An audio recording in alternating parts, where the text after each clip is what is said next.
Right, YouTube Massive, what's up, man? Hope everyone is well and, of course, literally doing well. Before we get into Invincible and, of course, the Falcon and the Winter Soldier episode 2, I wanted to show you one thing before we move forward. So, shout out to Gotham Geek Girl on this one, shout out to Nubia.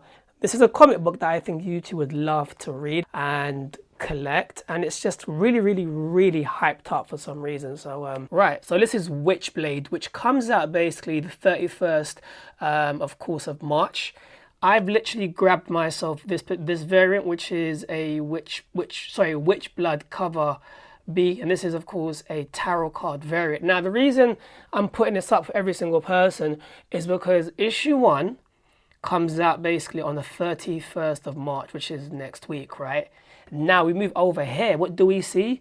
We see that it's Witchblade cover G, second printing. So, and it comes out the 28th of April. Now, this book, for some reason, has sold out on the distributor level. The reason I'm putting it out here is because if you don't get it now, it might sell out, of course, and if it does sell out, you know how you're going to be paying money for it on eBay and so forth. So this is Witchblade cover C, B, A, and of course this is the second print. Now, quick synopsis basically, because I know people are thinking, what's the book about, man?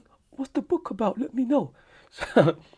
So it says a modern Wild West road trip about a witch named Yona, cruising the southwest as a band of bloodthirsty biker vampires. The hounds of love hunt her scattered coven for the source of all magic, Witchblood. From the critically acclaimed creators of the modern Witch Tarot deck and long lost comes Witchblood, a blend of action, lore, and American, perfect for fans of Buffy and American Gods. I've seen Buffy. I have never seen American Gods. I've been told to watch it so many times. I have not seen it. This is the cover I'm actually going to grab, and it looks so cool. I'm really digging this cover. I'm just digging the bike. I'm digging. She's got like a little potion thing there. I think that's a crow, I believe. We have two sphinxes, and it says Witchblood. So that's pretty much what I want to speak to you, beautiful people. Please drop your comments down below and let me know basically if you're gonna grab this comic or not. I'm gonna grab it, and the reason I say to grab it, just in case. Basically, see what tends to happen is you'll be like, you know what, this ain't my type of comic, and then when it comes out, it's sold out and it goes for a stupid amount of money on eBay, and you have to pay a stupid resale price, which totally sucks. So if you're a comic book collector, this is sold out on a distributor level. Grab your copy. It's only what, £2.65, which is about maybe like $3 and so forth. We're in the States, so grab it, read it, and let me know. I've already pre-ordered mine. With that being said, people, let's get into basically, of course, the topic of hand being, of course, my take on, of course, Invincible, lost my train of thought, and of course, literally episode 2 of the Falcon, and of course the Winter Soldier. This video will contain spoilers and so forth, so if you have not seen episode 1, 2, and 3 of Invincible, please go watch it. And if you haven't seen episode 2 of the Falcon and the Winter Soldier, please go watch it and come back and look at my North African Marvel Gemini Witchblood Invincible, the Falcon and the Winter Soldier face. So, and this video will contain spoilers. Invincible Invincible episode 1 and 2, 3 was insane. It was gritty, it was dark, it was unsettling, it was very mature. It was very bloody. The scenes in there were insane. Like the fighting scenes, I mean, were just so cool. It's basically how comic books should be, how comic book movies and basically TV shows should be. Regarding the blood, the gore, the impact, the violence.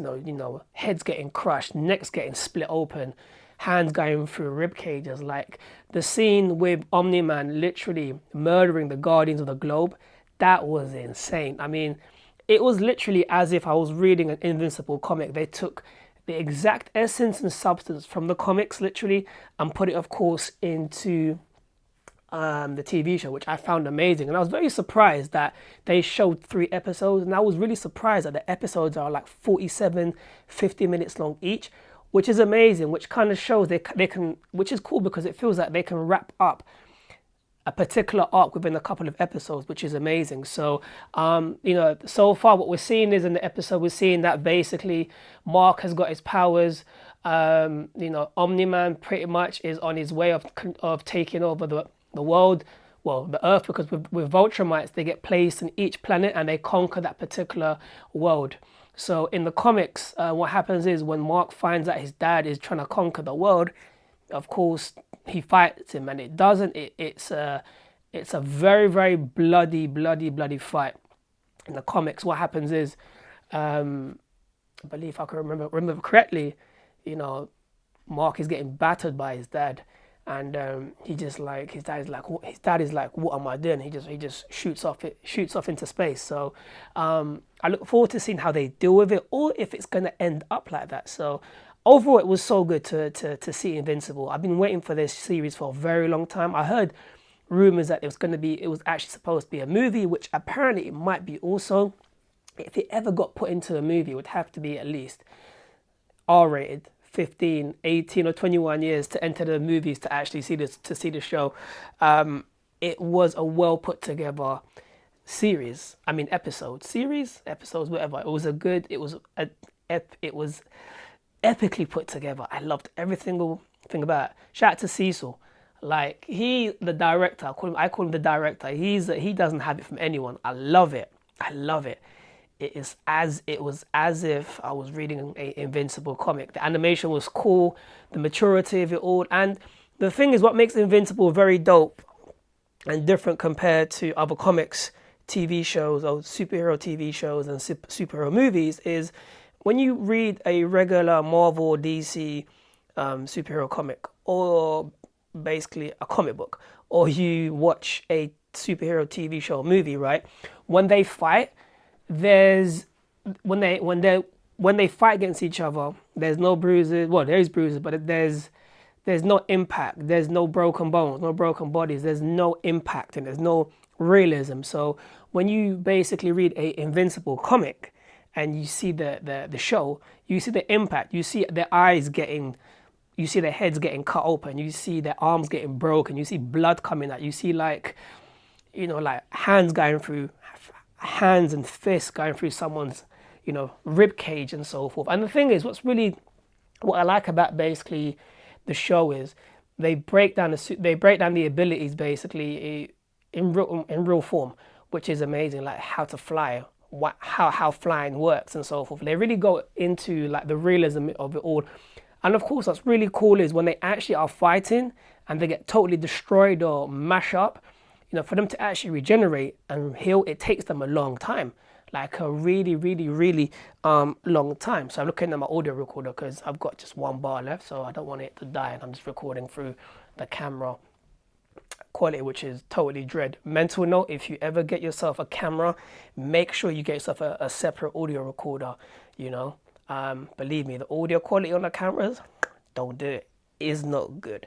But I really enjoyed it. It just felt like I was actually reading a Invincible comic, and I really hope the comic book comes back somehow.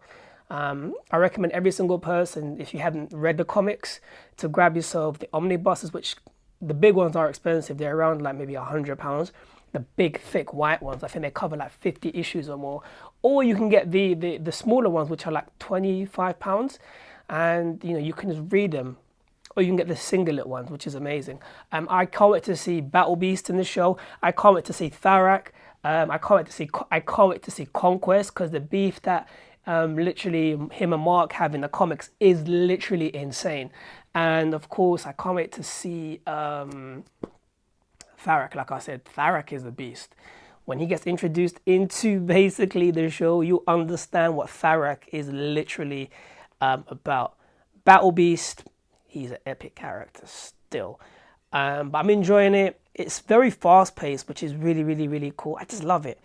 I love seeing Mark trying to basically become the hero that his dad is, and not actually becoming the hero that he's meant to be. So it's kind of like living up to his dad's expectations and so forth, but not actually doing what he should be doing. It's basically, for me, Invincible is, it takes the Superman story to another level and makes it 100% more real, more mature and real, more concrete than the Superman literally story. It's just exciting on all levels. And here's one thing that I wanted to say about Invincible, funny enough. When the comics actually come out, right, when they were out, because now the comic has come to an end, they would only have, I would go to Forbidden Planet, and they would only have like maybe like 20, 15 copies, and they would never ever reprint. So Image Comics have never ever reprinted a Invincible comic, period. So it was always basically, they always got a small amount, which was kind of strange because it's a popular book. It sells that straight away. But anyways, that's another story. But when I got the issues, I was like, yeah. But overall, if you have not seen the show, please go watch it. It's really amazing. It's really good. When you watch Invincible, the TV show, or you read a Invincible comic, you understand basically what's missing from superhero comics and superhero movies. Yes, I'm speaking about Marvel, DC, all of them. It's the realism, the impact of it all, which I think every single comic book, movie, TV show, and of course comic books should ideally have. But to see Omni-Man in there was amazing. Rex, Eve in there, which is pretty cool. You know, oh my God, I love it. And it's funny, like I can't really speak about Invincible to people because not a lot of people that I know have actually read the comic, which is kind of strange. Well, not strange, there's loads of comics, but so I kind of know what's going to happen. So I can't even really have a conversation with someone about the TV show because I kind of know what's going to happen because I've read the book. So, which is pretty cool because I'm kind of like seeing what's going to happen and how they're flipping it around and so forth. But yeah, it's a must show to. It's a must. It's a must watch. I'd love it. I can't wait to see episode 4 and to see how it kicks off from there. But yeah, like one of the best comic books ever made, Invincible. I'm telling you, if you read it, it's addictive. It is such an addictive comic book. And the artwork, shout out to Ryan Otley, and of course Ryan Otley is a beast in his art. And of course shout out to Robert Kirkman, you know, who actually wrote the book. You know, I hope this show revives the Invincible universe, and I hope that the comics come back out, or possibly when the show actually ends, we actually get to see a comic that picks up literally after the series, which I think they should do it. The comic is amazing. Okay, moving forward to, of course, what do you call it? Moving forward to, of course, The Falcon and the Winter Soldier, episode 2. Let me just say one thing about The Falcon and the Winter Soldier. So for me, like, one thing about The Falcon and the Winter Soldier that's, I think, has a lot of people questioning is, where's Baron Zemo? It's been 2 episodes now and we have not seen Baron Zemo.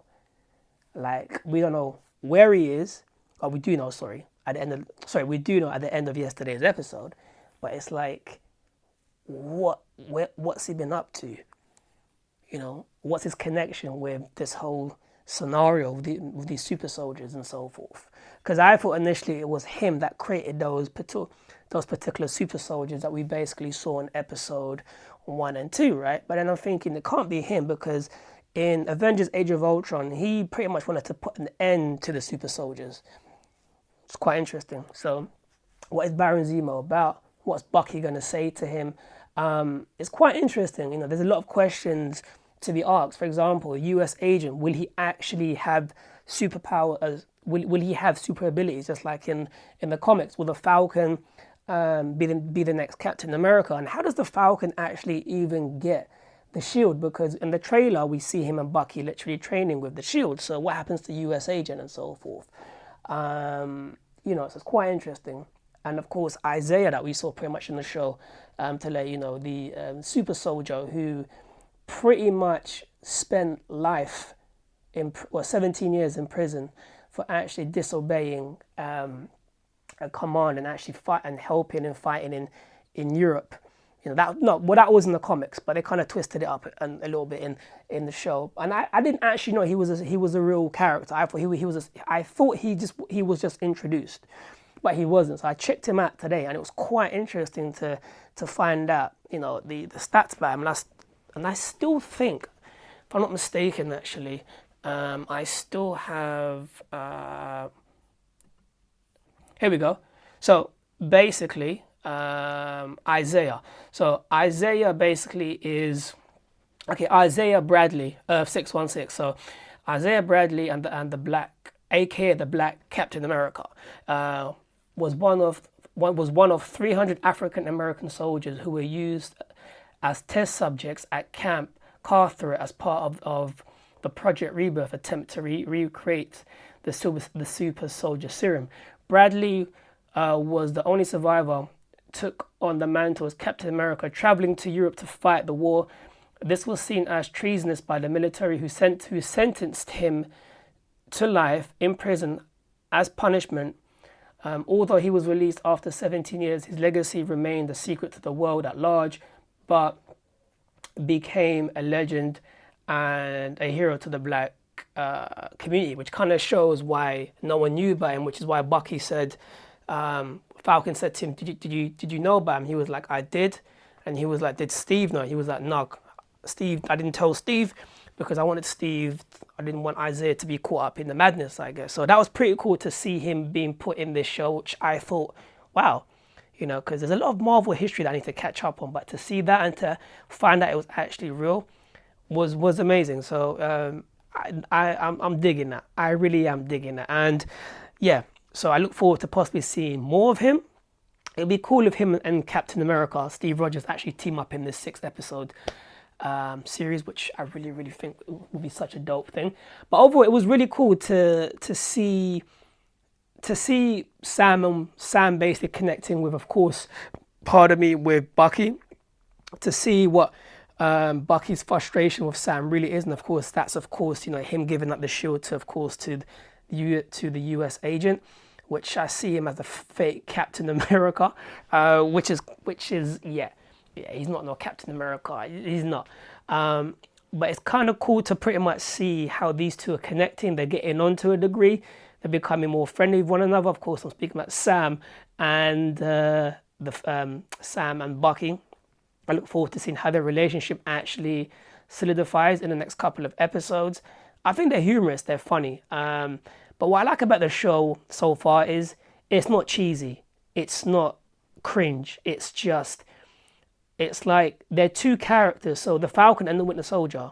The Falcon and the Winter Soldier are two characters you never thought would be together in a TV show, which makes the show even more amazing to watch. It just makes complete 100% sense. It's like having Doctor Strange teaming up with, I don't know, like Star-Lord from Guardians of the Galaxy. You'd be like, what? They're getting their own show? Like, it's insane. So it's cool. I like that vibe because it's something different. They're two characters you'd never thought that would actually be, of course, together, period, in the show. So I look forward to seeing how their relationship actually solidifies and becomes better. Of course, they never got along with each other from Civil War to now. So it's quite interesting to see what happens. And of course, it's going to be quite interesting to see what happens to the Shield at the end of episode 6. Who becomes the Captain America? Does Sam take the mantle? Does Bucky take the mantle? Do they say, you know what, we ain't having a Captain America, and they give the shield back to the government? Who knows? But I'm looking forward to seeing how the show actually goes forward. But overall, there's so many things, so many questions like I'm asking. Who are these people that have like the super soldier serum inside of them? Are they actually super soldiers, or are they actually mutants? Who knows? How did they get it? How are they mutants? How did they get their powers? Who are they? Because I thought they were kind of bad and so forth, but then you see them, they're actually kind of like freedom fighters. They're kind of rebels to a degree. So they're not actually bad. They're just doing what they think that's right. They are doing basically what they think is pretty much right. And what are they carrying pretty much in those canisters? And how is Baron Zemo connected to all of them? Like, there's so many questions to ask, and it's becoming like wonder and vision of like so many questions. First of all, like I said, questions about episode 2 of Captain America and the Winter Soldier. Will US Agent pretty much have his powers just like in the comics? Will basically the Falcon be the next Captain, literally, America? Will Bucky be finally free from his nightmares and actually move forward? You know, like that they're the questions that everyone is literally asking. And how and who are these people? Who are these freedom fighters that have the power of super soldiers? Are they mutants? If not, how did they get their powers? Who gave it to them? And what is Baron Zemo's connection to this? Because he doesn't like superpowers. No, sorry, he doesn't like superheroes. Period. We saw that. We saw that again, of course, in um, Captain America, the what, Civil War. So they're the kind of questions I've been asking. So I'd love to know what your thoughts are on those questions and what your answers would be. So leave your comments down below. Yeah, it's a very good show. It's started off slow, but not slow as in it was boring. It gave you more a backstory of how Sam and Bucky have been dealing with the after effects, of course, of the blip, and of course, literally, Bucky's history. Like Bucky's had a serious history, man. I mean, let's pause back, right? He got captured by Hydra, right? He got captured by Hydra, mind controlled. He came back in Captain America, the Winter Soldier, fought against his best, literally, friend. His brain got fried when he met Steve Rogers and they fought. Steve was like, Bucky, and he was like, who the hell is Bucky? Who the hell is Bucky? And then basically after that, he gets his memory back, rescues Steve Rogers, and then he's on the run. He gets done for a crime that he actually didn't literally commit. Then he has to go back literally under ice in Wakanda, R.I.P. Chadwick Boseman, the Black Panther, to remove all of the craziness that happened to him, and of course, because he was mind controlled by Zemo, in Civil War. So he goes under ice, he comes back, and then when he comes back, pretty much, his memory is completely wiped. Then he gets pretty much blipped out of existence, comes back, and now he gets pardoned. He's a free man, and he still can't sleep because of the nightmares and killings he did, all those years. So it's interesting to see how he's going to move forward even more in the show and actually become a new version of himself. And it's the same with of course with Sam. Like Cap's not there. He's come out of he needs funding to pay for the boat. There's no money, and of course he's trying to do the right thing and help the world help the world. So, and of course he's with somebody that he doesn't get along with, and vice versa. Bucky and Sam and Bucky. So it's quite interesting to see all that kicking off and seeing their friendship sort of now becoming more solidified to a degree. I look forward to episode 3. But overall, it was a good episode. It was kind of cool to see US Agent, to see that he says, I'm not Steve Rogers, I'm not Tony Stark, I'm not the Hulk. I'm just me trying to be the best Captain America that I possibly can. I just want to see also, I guess, if Sam and Winter Soldier or the Falcon will actually fight against each other, because I think it's going to come to that, because at the last episode, the Winter Soldier, US Agent was like, well, Captain America, because we call him US Agent, I'm trying to say the new Captain America, who's not the new Captain America, he's a fake, he's a fraud, he's a menace, basically says, stay out my way. So I think there's going to be I think, a point where they fight each other. My theory is that somehow that he will become the next super soldier. He will get the serum injected in him, and he will somehow gain abilities, because in the comics he does, unless it's somebody else and they flip the script. But I look forward to it, and it's going to be like Bucky versus Super Soldier versus Super Soldier, fake US Agent, Captain America. What I'm trying to say. So overall, I'm excited to see in episode 3, and it's quite interesting because this series is only 6 episodes, while of course Wanda and Vision was 9 episodes. So I wonder how they're gonna squeeze everything in.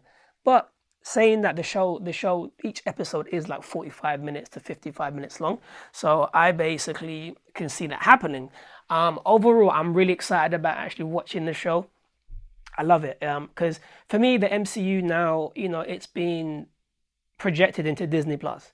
With the lockdown, the COVID and stuff, we can't go to the movies, and as you can't go to the movies, you can't do anything like you used to because of this whole situation. So at least we're getting the big screen in the small screen in the meantime until, of course, the theaters open throughout the whole world, which I think is a very cool move because technically, if you put all of these Marvel TV shows and fuse them together, all of the episodes, they're actually one big movie. The production, the editing, the CGI, everything is as if it's basically you're watching an MCU movie on the small screen. So it's nice to see that on a small screen, and then you're gonna go to the movies and watch pretty much the big movies. So speaking about big movies, they have actually delayed Black Widow again until the 17th of July. It's coming out in the theaters and it's coming out on Disney Plus, and of course you have to pay an extra like $30 or $30 to actually watch it. To be honest, our movie theaters open here in the UK on the 7th of March. Oh, sorry, the 7th of May. So if everything runs smoothly, I will gladly go to the theaters on July the 17th.